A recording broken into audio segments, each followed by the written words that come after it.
Umano'y marumi at mabahong tubig mula sa gripo, reklamo ng ilang consumer sa isang barangay sa San Pablo City, Laguna.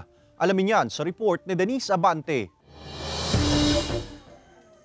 Halos 2 taon na raw na naninirahan sa Barangay San Gregorio, San Pablo City, Laguna ang residenteng si John Ray at reklamo niya ang halos hindi na mapakinabangan na tubig gripong isinusupply sa kanila.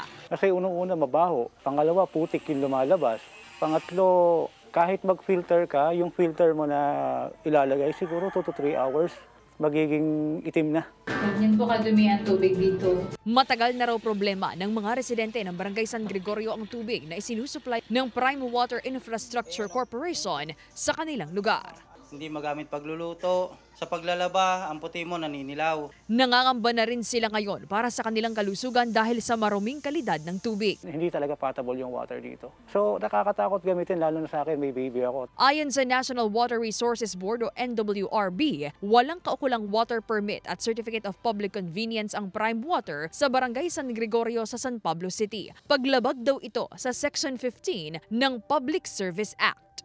Nag-issue tayo ng show cause order. Pinagpaliwanag natin sila bakit nag-ooperate sila na walang kaukulang CPC. Dapat may action silang gawin para ma-address yung reklamo na yon. May inisol na tugon na raw ang Prime Water sa ahensya. Ayon sa Prime Water, yung water quality na kaya nakakaproblema dahil nga sa mga activities na ganon.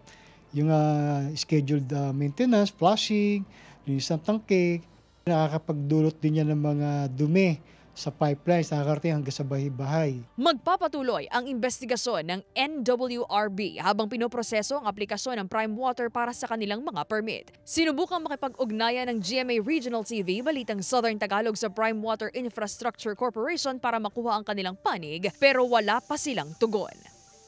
Kasama si J.R. Manjares, Denise Abante, Balitang Southern Tagalog.